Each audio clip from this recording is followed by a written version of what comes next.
उसको ऐसे राउंड में जैसे इसे चलाएंगे तो ये अभी ठीक से चल नहीं रहा है, ये वहाँ तक इस तरीके से गड्ढा बनाता जाएगा, है ना, और इसमें बीच में मिट्टी आती जाएगी। तो हम इसको इसका साइज भी उतना ही है, यहाँ तक भर जाएगा, ये ऐसे चलाते जाएंगे और ये 15 सेंटीमीटर तक। अच्छा, जिसकी जिन फसलों की जड़ ज्यादा जाती है उनका कितना उनके लिए अलग टाइप का ऑगर है, जैसे गन्ना है, ठीक है ना, ये दिखाने वाले जैसे गन्ना। हाँ, दिखाने वाले इंस्ट्रूमेंट है। जी जी जी, है ना, ये हाँ, उसमें उतना वहाँ तक मिट्टी आ जाएगी। पहने होते हैं। और दूसरा वाला ऑगर बताइए, वो वाला स्पाइरल वाला। ये है ट्यूब ऑगर, हाँ, है ना, इसको क्या करते हैं, ये थोड़ी सी मिट्टी जब आपकी गीली होती है, हाँ, उसमें नमी होती है ना, अब यहाँ तो नमी थी नहीं, तो इसमें इस तरीके से दबाते हैं हाँ जोर से। हाँ, तो उसमें दबाने के बाद वहाँ तक ये भर जाएगा। पाठक जी इसमें करके देखो, यहाँ नमी होगी या उधर नमी है, उधर वाले में नमी है, वहाँ तक भर जाएगी मिट्टी। हाँ कोई बात नहीं, आप दिखा दो जरा। नहीं जा रही तो वहाँ होगा, पानी के नजदीक वहाँ पर होगा, अगर वहाँ नहीं जा रही है हो गई। ये इस तरीके से ये यहाँ तक बढ़ जाएगी मिट्टी इसमें, है ना, ये नमी इस तरीके से बढ़ जाएगी। अब ये मिट्टी क्या है कि आप देख रहे हैं कि पूरी लेयर को लेके आ रही है, ठीक है ना। एक तो ये तरीका हो गया। जब कहीं ज़्यादा हार्ड सॉइल होती है, मतलब ज़्यादा टाइट है ना, तो ये जैसे आपने देखा होगा लकड़ी की दरवाजे में वो करते हैं ना, वही है। जब सॉइल हार्ड इस तरीके से लगाते हैं और इस तरीके से घुमाते जाते हैं, इसको गिरमिट तो ये क्या करेगा, अपने साथ वो होल्ड कर देगा। जी, जो पथरीली जमीन होती है उसमें यूज होता है ये, ठीक है। अब ये तो ऐसी चीजें जो किसान के पास बहुत कम नहीं मुश्किल है, ठीक है ना, नहीं, ये खुरपा और ये सब मिल जाएगा। बहुत ज्यादा मुश्किल है। और हमें किसान वाली बात बताते हैं कि किसान के पास ये हथियार बहुत, हाँ यही है, यही मिल हर जगह मिलेगा, थोड़ी नमी वाले क्षेत्र में, है ना, हर जगह मिलेगा, हर जगह मिलेगा। इसमें नमी वाले में आते हैं। आइए जरा देखिए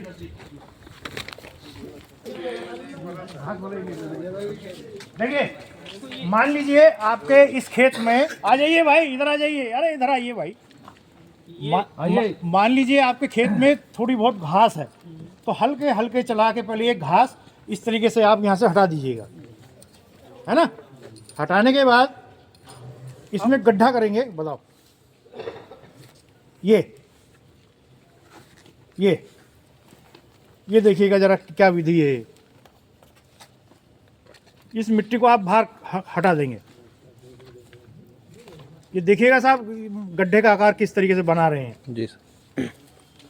इस मिट्टी को आप अलग फेंक देना है। ये 6 इंच तक ले आइए, कोई दिक्कत नहीं है। जो आप धन धान्य फसलें जो लगा रहे हैं उनके लिए है ये इस साइज तक जाएगी। इस साइज तक जाने के बाद हमें क्या करना है, मिट्टी निकाल देने हैं बाहर। मिट्टी निकल गई बाहर। जी सर। मिट्टी निकलने के बाद ऐसे हाथ लगाना है इसमें, और साइड से ये ऐसे करके इसको निकाल के ये मिट्टी आई, ये साइड लेयर निकालनी है, साइड लेयर 6 इंच चारों तरफ से हमने लेके। जब पड़ गई, मैं जरा वो ट्रे ले आऊँ, वो ट्रे ले आइएगा, ट्रे में लेके कैसे करना है। ये सारे चारों तरफ से ले ली। पहले 6 इंच का ये गड्ढा क्या- कर लेंगे, अब उसके बाद एक जगह हुआ, ये जगह से सैंपल लेंगे, लो पड़ गई, उतना एक्यूरेट आएगा। एक्यूरेसी आएगी। पड़ गई, ये लो। ट्रे लीजिए सर। वो आप एक ट्रे में ले लेंगे और ऐसे ही यहाँ से लेंगे, लेकिन यहाँ पर ध्यान रखना है, जितनी मोटाई की आपने स्लाइस यहाँ से काटी है, चारों तरफ से वैसी स्लाइस काटनी है। सॉरी, ठीक है ना। ऐसे हम काटते जाएंगे। अब हमें ये कर लिया। अब दूसरी जगह जो है आपकी, एक हम बहुत सिंपल भी कर सकते हैं कि अगर जिग नहीं समझ में आ रहा तो हम इस तरीके से इसको ये लिया। अब ये पॉइंट बन गया है ना। जी सर, ये पॉइंट यहाँ से हमने सेलेक्ट किया, लेकिन ये छोटा बना है ना, आप बड़ा कर लेंगे। हमने प्लॉट के हिसाब से हम छोटे बड़े बना लिए, जी सर, है ना।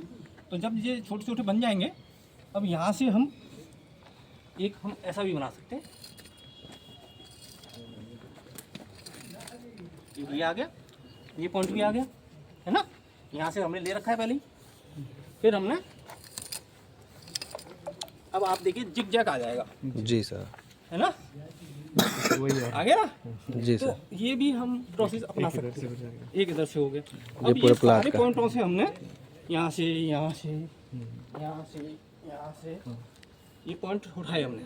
लेकिन अब दूसरी बात आ रही है ध्यान में, क्या तो ये आ गया है ना।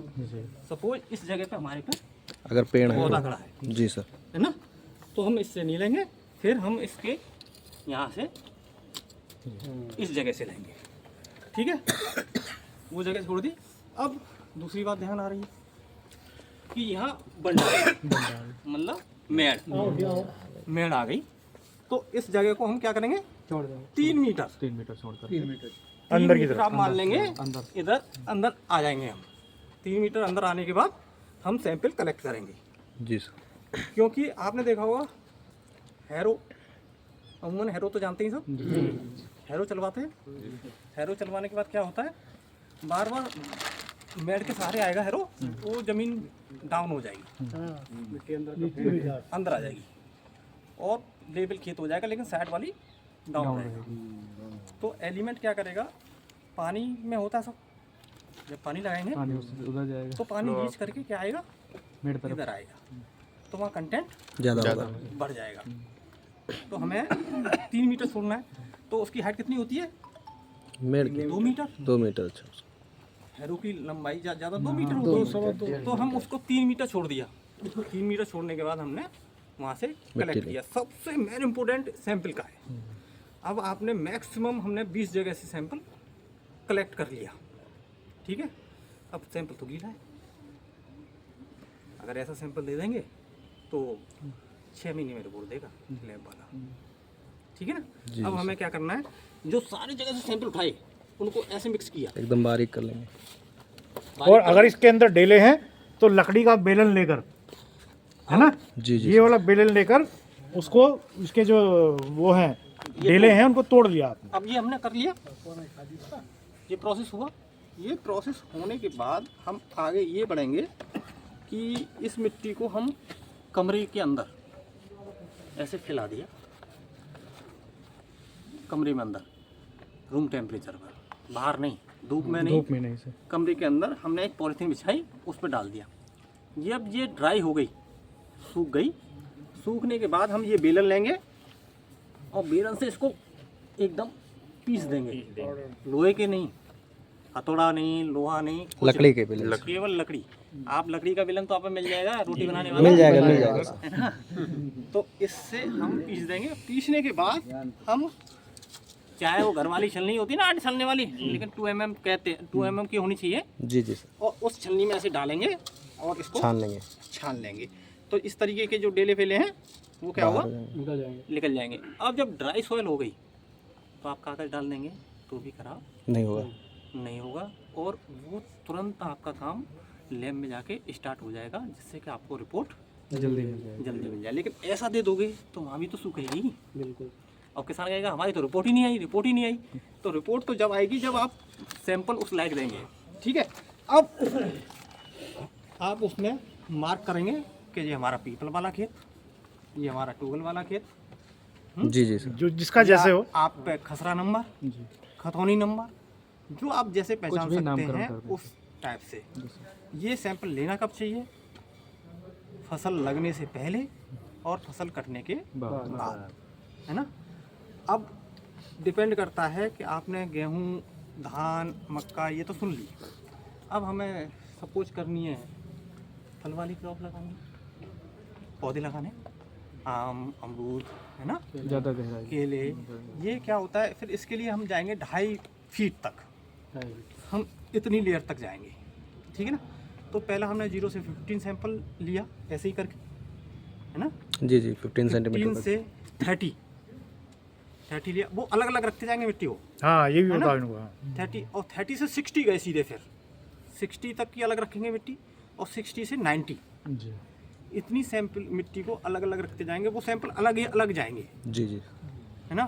क्या होता है कि मोस्टली आपके क्षेत्र में कुछ डेप्थ के बाद पत्थर आ जाता है, जी जी सर। ठीक है, वो मैंने देखा हुआ है।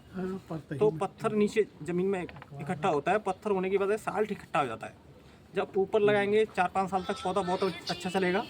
4-5 साल के बाद पौधा सूखने लगेगा, जी जी क्योंकि वहाँ स्टोन आया, स्टोन में एसिड बना और एसिड बनने से उसकी रूट खराब हुई और पौधा मर जाएगा। तो हम पहले ही देख लें कि हमारा खेत में ये फसल लगने लायक है, पौधा लगने लायक है कि नहीं है।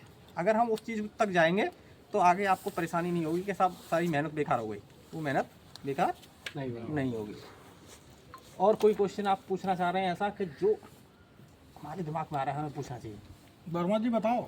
मान लो ये गलती हम कर चुके हैं पहले कर चुके हैं, मान लो। हाँ, जैसे पेड़ हमारा झुरा रहा है आम के। लगा रखे हैं पेड़ हाँ, जी और जी पेड़ गड़बड़ हो रहे हैं, हाँ, नीचे है पत्थर। नीचे पत्थर है। देखो आप कोशिश करो कि उसके चारों तरफ खोद के देखो कि साल्ट कितना इफेक्टिव ज़्यादा आ रहा है क्या। पत्थर के नीचे वहाँ मिट्टी लगा लो, वहाँ जहाँ पत्थर आ रहा है वहाँ से उसको लेबोरेटरी चेक करने भेजो। अगर वो जिप्सम और वैसी चीज़ों डालने से डिजोल्व हो पा रही है चीज़ तो ठीक है। अगर वो डिजोल्व नहीं हो रही तो पौधा बचेगा नहीं। लगभग यहाँ है। ठीक है देखिए, ना? इसलिए बाग जब आप लगाएं उससे पहले आप अपने जो खेत की गहराई तक, हाँ, जगह जगह जाकर वो इसकी जांच कर लें कि कहीं कोई पत्थर वत्थर ऐसा है तो नहीं। 90 सेंटीमीटर तो कंपलसरी आपको टेस्ट करना ही पड़ेगा, जिससे कि आपको आगे जाके नुकसान 90 सेंटीमीटर। ठीक है ना। तो उस लेवल तक आप जाएंगे और वहाँ से उस चीज़ को डिटेक्ट कर लेंगे कि आगे भविष्य में ये दिक्कत ना आ जाए। ठीक है ना। और कोई समस्या? एक और समस्या आती है, सेंटीमीटर तक सैंपल, यही सैंपल से चल 15 सेंटीमीटर चल जाएगा। ठीक है। आपको एक समस्या और है आपकी तरफ बहुत ज़्यादा देखने को मिलती है कि गेहूँ गिर गया, कि गेहूँ की हाइट बढ़ गई। तो ये समस्या क्यों होती है? देखो पहली तो दिक्कत आप सबको पता है कि यूरिया है, लेकिन सबसे मेन इम्पोर्टेंट ये है कि आपने टेस्ट नहीं कराई, आपको पता ही नहीं था कि यूरिया की ज़रूरत है फील्ड में, मिट्टी में डालना है कि नहीं डालना है। किसान को क्या लगता है, मेरा खेत एकदम हरा भरा दिखना चाहिए बहुत ज़्यादा, है ना। एक तो वहाँ दिक्कत है कि हमें उस चीज़ को ये देखना है कि हमें पौधे की रिक्वायरमेंट है कि नहीं। ठीक है। दूसरी बात ये है कि अगर बाली अंदर आ गई पौधे के, उस तक ही आपने जो फर्टिलाइजर डालने थे वो डाल दिए। आप ये मत सोचो कि निकलने शुरू हो गई और फिर डाल देते हैं। जैसे ही आपने डालेंगे तो आपको दो नुकसान होंगे। एक तो पौधा के गिरेगा, हाइट लंबी होगी। दूसरा आपकी गेहूं की पैदावार कम हो जाएगी और भूसे की पैदावार बढ़ जाएगी। ये दो काम होंगे। तो हमें जो भी खाद लगाने हैं वो कब तक लगाने हैं, जब बाली अंदर है उसकी। हाँ, उससे बाद में हमें कोई भी फर्टिलाइजर नहीं लगाना है। सर ये बताइए, जैसे हमारे क्षेत्र में बागवानी ज़्यादा होता है, बाग ज़्यादा, आम के पेड़ वगैरह जाता है, उस मिट्टी का सैंपल कैसे लिया जाएगा? उस मिट्टी की हम जाँच करवाना चाहते हैं। वही 90 सेंटीमीटर तक, वही 90 सेंटीमीटर तक अलग अलग लेयर में। उसके सैंपल कई बनेंगे। नहीं सर, पहला सैंपल बना, ये कहा था बाग के अगर लिए बाग बगीचा लगा आम के पेड़ अब बाग के हो या एक पेड़ के हो, दिनों से लगा है। हाँ वो उसकी हम सोच रहे कि उसकी भी जाँच करवाएं। वही तरीका 90 सेंटीमीटर आपको मिट्टी लेनी होगी। बाग में भी 90 सेंटीमीटर। लेकिन उसमें पहली सैंपल आपने 0 से 15 लिया, वो भी सैंपल है। 0 से 15 सेंटीमीटर ले लिया, 15 से 30 सैंपल ले लिया, 30 से 60 ले लिया और 60 से 90 ले लिया। 30 डिग्री पे लेना है, 30 बार आने जाना है। पहले में 15 बढ़े, पहले दूसरे में 30 बढ़े, दूसरे में 30 है ना। और उसमें क्या होगा, आपको फावड़े से गड्ढा करना होगा, ये काम नहीं करेगा। ये काम नहीं करेगा। तो चौड़ा गड्ढा करना उसको, है ना। जी सर। और वी नॉच इस तरीके से, ये है ना, कटिंग कर रहे हैं। ये इस तरीके से होगा, वी नॉच आकर वी नॉच में चारों तरफ से, है ना। और कट गया, फिर उसमें इतनी एक लेयर पूरी काट, अब 15 सेंटीमीटर काट ली, फिर उससे नीचे काट ली, फिर नीचे काट ली, इस तरीके से कटेंगे वो। थोड़ा मेहनत का काम है, लेकिन एक्यूरेट वही काम। और सबका अलग अलग सैंपल जाएगा। और आम या जितने भी पौधे हैं जो आपको फ्रूट देते हैं, उनमें फूल आने से पहले ही आप जो भी खाद डालना है ना, उससे महीने भर पहले ही खोद के गुदाई करनी है, खाद डालना है, वो कुछ करना है, वो सब फूल आने से पहले। फूल आने के बाद नहीं करने हैं। फूल आने के बाद कुछ रियर केमिकल फर्टिलाइजर स्प्रे होते हैं, क्योंकि कुछ डाल दो तो फूल झड़ना शुरू हो जाता है। ठीक है ना। तो आपको पहले उनको डालना है, डालने के बाद जिससे कि पौधा उनको ले ले। और सिंचाई गेहूं में कितनी होनी चाहिए? देखिए क्या रिकमेंडेशन तो नहीं। सिंचाई की है। नहीं, जिससे किसान लोग कहाते हैं कि अगर ज़्यादा सिंचाई कर दो तब भी दाना महीन हो जाता है। वो आपको अब मैं बताता हूँ। हाँ। जो आप पूछना चाह रहे हैं वो सिंचाई की समस्या नहीं है, हाँ। वो समस्या दूसरी है। हाँ। देखो एक कॉमन बात सब लोगों में है। आप हम्म, अगर आपने गेहूं नहीं बोया हम्म, तो आपको ये देख रहे हैं कि अरे यार उन्होंने नहीं बोया तो मैं भी ना हो रहा, अभी इन्होंने नहीं बोया तो आप देख रहे हो। हम्म, तो देखते टेम्परेचर आ गया उसका बुवाई का 15 दिन पहले, हाँ। लेकिन आप एक दूसरे को देख देख, खेत खाली पड़े हैं, हाँ, हाँ। लेकिन आप एक दूसरे को देख देख के उसको बुवाई नहीं कर रहे हो। हाँ, वही बहुत अरे गैया खा जाएंगी, क्या वो आ जाएंगे, लील गाय आ जाएंगी, ये समस्या सोचते हैं आपने में। क्या सब बोएंगे तभी बोएंगे। अब उससे क्या हुआ, 15 दिन आपने लेट किया। गेहूं में विशेषकर एक समस्या है कि आप एक दिन लेट करते हैं 1 हेक्टेयर बुवाई का खेत को, तो 30 किलो गेहूं की पैदावार कम हो जाएगी एक दिन लेट होने पे। जितने दिन आपने लेट किया, आप जो सोच लीजिए 30 किलो पर डे कम हो रहा है। तो आप एक सवाल और आया कि साहब हम दिसंबर में नवंबर दिसंबर में बो रहे हैं तो उसका कुछ होगा ही नहीं। मैं कहूँगा कुछ नहीं होगा। होना किसको मानते हैं हम? हमने जो लागत लगाई, हाँ। उस लागत के बाद सारा खर्चा काटने के बाद जो हमें मिला उसको होना मानते हैं। ठीक है, अगर हमने लागत लगा दी और उतना हुआ ही नहीं तो क्या फायदा हुआ? मेहनत ही तो गई। हाँ, तो कुछ नहीं हुआ। कुछ नहीं हुआ ना। कुछ नहीं। तो ऐसे ही आप हमेशा ये देखिए कि टेम्परेचर आ गया तो हमें लेट नहीं करना है। किसान हम लोगों से ज़्यादा कर रहा है, बहुत अच्छा काम कर रहा है। बस किसान की एक ड्रॉबैक है, वो कहाँ है कि वो टाइमिंग। अगर वो टाइमिंग को मैच कर जाए ना तो उसका प्रोडक्शन जस्ट 1.5 गुना बढ़ जाएगा। इस बार बुआई के टाइम पानी नहीं गिरेगा हमारे सबके उधर, है ना। ज़्यादा पानी गिरेगा। अब आप देख रहे हैं दिसंबर के कि आखिर में गेहूं का दाना पतला होने का कारण है गर्म हवा केवल, और कोई कारण है ही नहीं कि वो पतला रह जाएगा। गेहूं का दाना पतला होगा जब गर्म हवा चल जाएंगी। अभी दूध बन रहा है, उसमें दूध बन रहा है, और दूध बनते समय गर्म हवा चलने लग जाए तो दूध क्या होगा, वही सूख जाएगा और वो दाना पतला रह जाएगा। ठीक है ना। तो हमें एक और काम करिए गेहूं में आप लोग, बुवाई करने के बाद बुवाई करी, उगाया, उगने वाली डेट नोट कर लें कि 1 हफ्ते में हमारा गेहूं निकल आया। मैक्सिमम 1 हफ्ते में निकल आता है। निकला होगा। उसके 30 दिन बाद आप जिंक स्प्रे कर दें उसको। अंकुरित के बाद सर की अंकुरण होने के बाद अंकुरित के बाद, हाँ, 1 हफ्ता के बाद 30 दिन बाद 50 ग्राम जिंक लें, 50 ग्राम जिंक और 320 ग्राम यूरिया 1 टंकी पानी में घोल लें, 16 लीटर पानी, है ना, और उसको स्प्रे कर दें। तो आपको देखने को मिलेगा कि उसकी पत्तियां का साइज भी बढ़ जाएगा और कल्ले भी ज़्यादा निकलेंगे। ये आप करके जब देखेंगे तो आपको ये महसूस होगा कि एक में करना और एक में नहीं करना। देखना कि जिसमें हमने किया उसका ग्रोथ हो या नहीं हुआ, मोटा हुआ, पत्ती का साइज बढ़ा, कि कल्ले ज़्यादा निकले, ये चीज़ आपको देखने को मिल जाएगी। तो दोनों में कंपेयर करेंगे तो खुद ही पता चल जाएगा। आपको मेरे को कुछ दिखाने की जरूरत नहीं है, आप खुद ही कहेंगे कि ये बहुत बढ़िया चीज़ इससे एक्सप्लेन किया तो ये बढ़ा है, इस पे नहीं किया तो नहीं बढ़ा है। ठीक है। लेकिन आपको यूरिया जो डाल रहे हैं वो डालना ही है ऊपर से, वो यूरिया उसके लिए नहीं है कि आप सोचो कि नाइट्रोजन मिल गई, नाइट्रोजन नहीं मिलेगी। वो तो केवल इसलिए है कि जो जिंक डल रही है उसको पौधे के खाने लायक बनाने के लिए। ठीक है।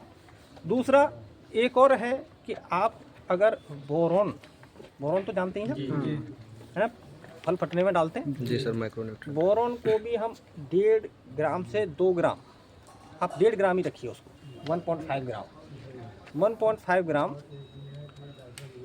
पर लीटर वाटर पानी में घोल, ये गर्म पानी में घुलेगी, ठंडे पानी में नहीं घुलेगी, गर्म पानी में घुलेगी। गर्म पानी में घोलने के बाद इसको आप ठंडे पानी में मिला लेंगे तो कोई दिक्कत नहीं है ना। घोलने के बाद इसको डाल देंगे तो दाने का साइज पतला नहीं होगा, ठीक है। 1 एकड़ में सर कितनी मात्रा क्यों नहीं होगा, जब वो चोटी तक जाएगा। सर जी हम बोरान इस टाइम में मैं 1 लीटर पानी के लिए बताया, आप जितना पानी डालेंगे उतने के हिसाब से उसको बढ़ा लेंगे। सर जी हम इसे बाली निकलने के टाइम बोरान आए हैं, तो कोई दिक्कत तो नहीं है? बाली निकलने के टाइम ना आए हैं बोरान, बाली निकला है तब इन्होंने बोरान का इस्तेमाल किया है, तो अब इससे इस नहीं, समय इससे कोई दिक्कत तो नहीं है, लेकिन इफेक्ट नहीं पड़ेगा। इफेक्ट थोड़े कम होते हैं, दिक्कत नहीं होगी, लेकिन आपको डालने पहले मैं बता दूंगा इनको, है ना? आपकी समस्या को मैं कर दूंगा। अभी बैठेंगे कहीं, जी जी उस समय जो है ना ये जितनी समस्याएं हैं इनका निराकरण हम लोग कर देंगे, है ना। इससे मिट्टी के नमूने से संबंधित कोई जानकारी और जी सर। नमूना कलेक्शन इसमें समझ में आ गया आपको? हैं? समझ में आया पूरा? कहीं दिक्कत हो तो बताओ। लगभग 50% हम लोग प्रक्रिया कर चुके हैं। हम लोग ई में 54 नहीं लेते, हमका बताओ अगर यही ले तो शुद्ध है वो आटा भी नहीं। हाँ तो हमसे रात में एक लड़का कह रहा था, कौन कह रहे थे? आप कह रहे थे, बोल रहे थे। खुरपे से भी आकार की हम लोग बनावा ऊपर से खोद के सर जितने नमूने ना, जितने ऐसे- हैं, ऐसे सबका करके रिजल्ट सब अलग अलग है। आप यही मिट्टी वैसी है, इसलिए बिल्कुल आएगा। अगर थोड़ी मिट्टी वैसी होगी तो हमें ऐसे वीनोच बनानी है चारों तरफ। 4 इंच छोड़ दे, क्यों बनानी है? नीचे की मिट्टी क्योंकि रखे, हम नीचे एक के लीन हथेली जाता ऐसे लगा लें और इस पर वो पूरी स्लाइस मिट्टी की कट के आ जाए बराबर, और हम रख सकें। ऐसे हाथ लगाएं और ऐसे कट के आ जाए और रख सकें। हाँ हाँ वही ठीक है? प्रक्रिया के इंजाज है। ऊपर से मिट्टी बिखरे नहीं, कहीं गिरे नहीं। क्या होता है कि अगर कुछ चीज़ वैसी है ऊपर से गिर गई तो हमारी मिट्टी की प्रोफाइल बदल जाएगी, है ना। तो हमें पूरी लेनी है, जिससे कि हर एक पार्ट आ जाए कट के। जैसे देखा होगा ना आपने, क्या बनाते हैं जन्माष्टमी पे मिगी पाक मिल बनाते जाता है, हैं, कहूँ है ना। मिल जाता है। तो उसकी स्लाइस होती है ना, ऐसी स्लाइस काटनी है, ठीक है ना। जी जी। तो उस तरीके की स्लाइस काट के आप लेंगे तो आपका नमूना आप ही बता रहे थे गलत बेटा, रात में आप बता रहे थे कि हमने जब वो नमूना भेजे थे तो हाँ हम एक बार कैसर एक मट्टी के नमूने बना के कैसरगंज भेजे तो कुंडा सर जांच के लिए। तो मतलब पहले सब लोग एक अलग अलग खेत के लाए, लेकिन हम एक ही खेत के वही जितने बताओ 5-6 गड्ढे खोद के और सारी मिट्टी एक में मिला दिए। बताइए उनके नमूने बांध के और सब पे नाम अलग अलग डाल के दिए। वहाँ मिट्टी की जांच ही नहीं होती, सबके अलग अलग जांच नहीं कहीं उनका ऐसे रिपोर्ट बनी। मैंने कहा ना, मान लीजिए यही आपका नमूना है, आपने भाई इसकी जांच कराई, ठीक है ना, और यहीं से आपने दूसरे की जांच कराई। नहीं सर जैसे सुनिए, इसी में से तो आपकी दोनों वैल्यू अलग आएंगी ही, लेकिन इतना ज़्यादा डिफरेंस नहीं होगा। पता लगा एक तो एकदम नीचे आ गया, एक इतना ऊपर आ गया, है ना। वैल्यू एक नहीं आएगी। खून वाले केस में आपकी वैल्यू एक आएगी, यहाँ पर वैल्यू आपकी एक नहीं आएगी। जी जैसे सर सब गड्ढे के माटी निकाल के इकट्ठा जैसे आप ट्रे में रखे हो, उसको मिलाए भी थे। ऐसे फैलाए के बोरी में रखकर हाथ से मिलाए के हाँ पूरी मिट्टी वैसे प्रक्रिया कही के जैसा आप बतावागा है सारी, वही में कोई मिट्टी की हमारे जांच ही नहीं हुई, रिपोर्ट बना के भेज मतलब दी। ये है कि जांच केवल 5 जगह कर ली हमने, वो भेजी तो 5 नमूने। अब इसका निराकरण मैं बताऊंगा आपको। कोई क्लास वाली देख लो, सेमिनार वाली अगर होगा तो बैठ के आप भी आ जाना, जरा इनकी मदद कराओ, जरा ये रख कराओ और चलते हैं अपन वहीं, है ना। इनको जरा एक लेक्चर ही ले दे, फिर इसका इनका लेक्चर ही ले दे पाठक जी। अभी चल लैब भी देखेंगे, आओ पहले लैब दिखाते हैं।